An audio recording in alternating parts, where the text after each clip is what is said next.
Isang mapagpalang araw po ng Biyernes, May 29 na po 2026. Kabayan, meron po tayong pinaka-latest na weather update sa lagay ng ating panahon. Pero bago ho natin simulan, palike naman po ako at pa-share po ng ating update. Malaking bagay po yun. Maraming salamat po. Sa pinaka-latest na update po natin sa lagay ng ating panahon, nakapasok na po sa ating Philippine Area of Responsibility ang bagyong Doming po na ating minomonitor. Isa na po itong Category 3 na bagyo o meron pong tinatawag na Severe Tropical Storm na category. Medyo malakas din po ang kategorya ng bagyo nito at kinakailangan po natin maging handa at patuloy na mag-monitor. Sa huli pong pagkatala mga kababayan ko, ito pong bagyong Doming po ay meron po itong lokasyon sa ngayon na 1,100 kilometers east of southeastern o southeastern Luzon. Kung makikita nyo, patuloy po nagsisirculate ang hangin nito dito po sa may silangang bahagi ng ating bansa. Kaya nga ang sinasabi natin, ang parte ng Metro Manila, ilang bahagi ng Eastern Visayas, hindi ganoon na apektado ng mga pag-ulan. Dahil nga po, stationary yung kilos ng bagyong ito noong mga nakaramang araw na halos hindi po kumikilos o gumagalaw. Sa ngayon, patuloy na po ang pagkilos nito at asahan natin ang malawakang pag-uulan dulot po ng bagyong Doming. Ang bagyong Doming naman po mamayang gabi, ang magiging lokasyon naman po niya ay 1,150 kilometers east of Central Luzon. Yung traffic extension ng hangin makakaapekto. Sa parte po ng Metro Manila, ilang bahagi ng Luzon, kitang-kita nyo yung mga kaulapan na yan. Yan yung sinasabi natin na local thunderstorms. At dahil din yan sa epekto ng traffic extension po ng hangin ng bagyong Doming. Bukod po sa bagyong Doming ay meron din tayong minomonitor na isa pang weather system. Ito pong southwesterly wind flow na nakakaapekto po dyan po sa may kanlurang bahagi ng ating bansa. Actually, ito pong tinatawag natin na southwesterly wind flow. Ito po yung hudyat o senyales. O tinatawag din ito na mahinang habagat. At sa mahinang habagat po, dyan nagsisimula ang mga pag-uulan. Dyan din lumalakas. At dyan din nabubuo ang southwest monsoon. Hinahatak po ng bagyong Doming ang hangin po na meron dito sa southwesterly wind flow. Sa atin pong tinatawag na forecast weather condition, sa area po ng Western Visayas, kasama po ang Negros Island Region, Zamboanga Peninsula, Sacsayhuaman, BARMM, kasama po ang Palawan. Asahan ho ngayong araw po ng Friday ang cloudy skies with scattered rains and thunderstorms dahil sa southwesterly wind flow o mahinang habagat. Yung mga lugar na binanggit ko ay mag-ingat po sa banta ng mga pagbabaha sa mababang lugar at landslide po sa mga landslide prone area anumang oras once na magsimula po ang mga pag-uulan. Sa nalalabing bahagi naman po ng Mindanao ay patuloy pa rin po maapektuhan ng trapo extension po ng hangin nito nga pong bagyong Doming. Actually, itong bagyong Doming kahit wala po itong landfall scenario, hindi po ito magla-landfall pero yung traffic extension po niya nagpapaulan na po sa silangan po ng Mindanao. So yung mga lugar sa silangan ng Mindanao na ngayon po ay dapat maghanda, kasama po dyan ang Davao del Sur, Davao del Norte, Davao Oriental, Davao de Oro, Davao Occidental, ang bahagi din ng Caraga Region, Agusan del Norte, Agusan del Sur, Surigao del Norte, Surigao del Sur, asama po ang Dinagat Islands. At bukod ho dyan mga kababayan ko, ang Metro Manila, ito po, nalalabing bahagi ng Luzon, Visayas at Mindanao ay apektado na po ngayon ng tinatawag natin ng mga local thunderstorms. Ang epekto po ng local thunderstorms ay yung mga pag-ulan bandang hapon po at sa gabi. Ang localized thunderstorms natin, meron po itong pinakamalakas yung severe na tumatagal po ng 1 hanggang sa 2 oras. Pero yung mahinang thunderstorms lamang, nagtataglay ito ng medyo malakas-lakas din pero hanggang sa 45 minutes lamang po ang lakas ng pag-uulan na kanyang ibinibigay sa mga lugar po na apektado. Kung makikita nyo, ito pong bagyong Doming sa forecast po ng Pag-asa, lalakas po ito sa pagiging typhoon category na bagyo.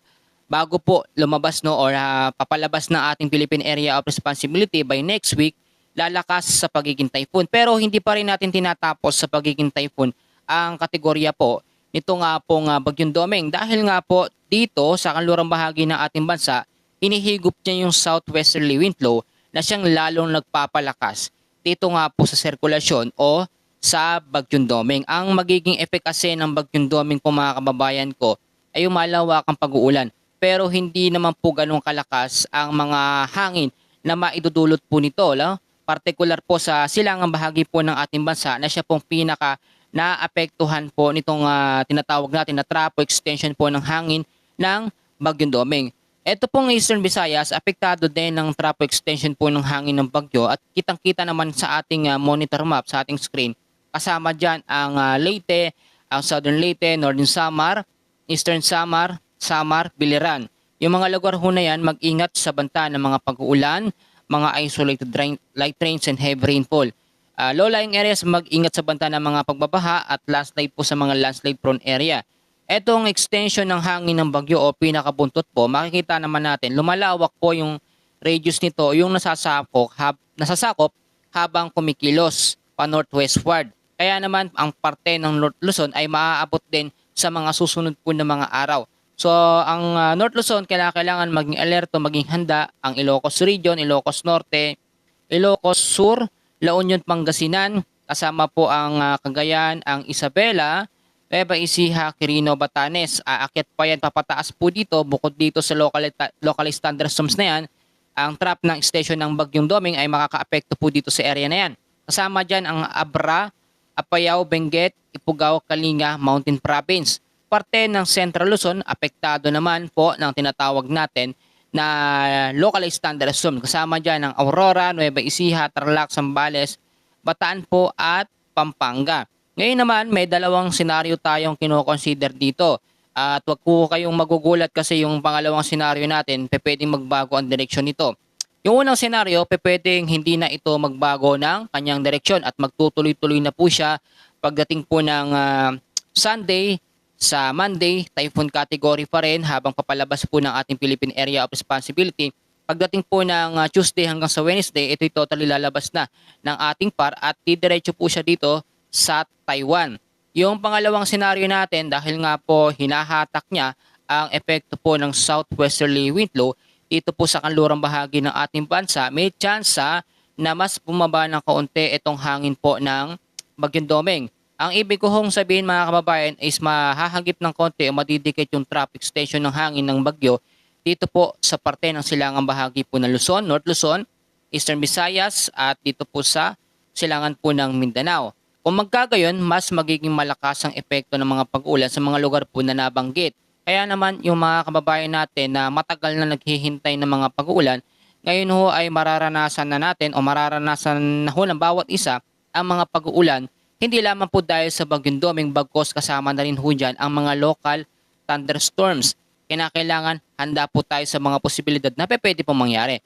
Eto pa mga kaibigan, paglabas po ng Bagyong Doming sa ating Philippine Area of Responsibility, isa pang LPA ang mabubuo po dito sa may kanlurang bahagi po ng Luzon o sa may South Luzon area. Etong LPA na yan ay mataas ang tsansang palakasin po ng southwesterly wind flow o mahinang habagat. Pero gayon pa man, nakikita sa ating tropical cyclone threat potential na ang LPA na yon ay nasa medium chance ang category. Hindi pa rin natin kino-consider yon para ma-develop bilang isang panibagong bagyo pagkatapos po makalabas ng Bagyong Doming. Ngayon naman, ang Bagyong Doming po ay nasa 15 kilometers per hour na pa northwestward ang pagkilos. Hindi na po siya kagaya ng mga nakaraan na sobrang mabagal. Pero habang kumikilos po ito, pa northwestward patuloy pa rin ang paglakas nito.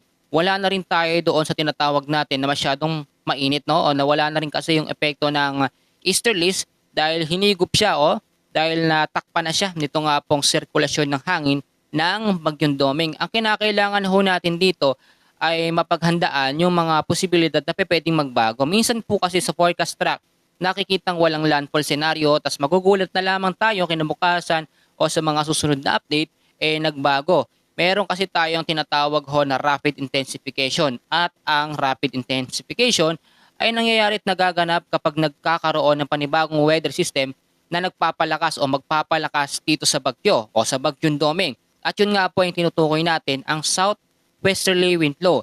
Ang southwesterly wind flow o mahinang habagat, pag ito ho ay lumakas, ito na po yung officially yung habagat season na natin. Ang habagat, mas malakas ang epekto at kayang magpaulan sa mga lugar po na nasasakupan ito. Kaya naman hanggat mahina pa ang habagat, mas maganda nang makalabas ng ating Philippine Area of Responsibility, ito pong Bagyong Doming. At kung magkagayon, hindi ito magmiminsala masyado. parte ng Luzon, Visayas at Mindanao, maghintay lamang po tayo sa mga pag-uulan dahil lahat naman po tayo ay sobrang init na and ayon po sa pagtala ng Pag-asa, ang init na ating nararanasan is epekto na rin ito no, ng Super El Nino na mangyayari po sa late 2026. Ang kailangan natin sa ngayon manalangin sa mas magandang kalalabasan po ng bagyo, hindi mag-landfall totally kahit po yung mga susunod na bagyo dahil ang habag at season o tag-ulan season natin ay dumating na at magsisimula yan at nagsisimula na nga po yan and ang pinaka-peak po niyan pagdating po ng July, August at sa mga bare months pwede po. Pero ang Super El Nino kasi sa forecast meron po sa late 2026 so mga November hanggang December meron po tayong tag-init mapopostpone yung tuloy-tuloy po na epekto ng southwest monsoon. Pero may mga pagbabago pa rin tayong kinoconsider dyan. Kaya kailangan lagi kayong mag-antabay sa ating pong weather forecast. Summarize natin ang unahing weather system, severe tropical storm Doming, Bagyong Doming, nasa loob na ng ating bansa. Localized thunderstorm nasahan sa parte ng Metro Manila. Ayan, kitang-kita nyo naman po. Meron naman tayong ebidensya. At gayon din, ang southwesterly wind flow sa kalurang bahagi ng ating bansa ay makakaapekto sa ilang bahagi ng kanluran po ng Palawan at Western Luzon. Yan po muna ang ating pinaka-latest na update sa lagay ng ating panahon. Maraming salamat po and God bless po. Mag-ingat po tayong lahat.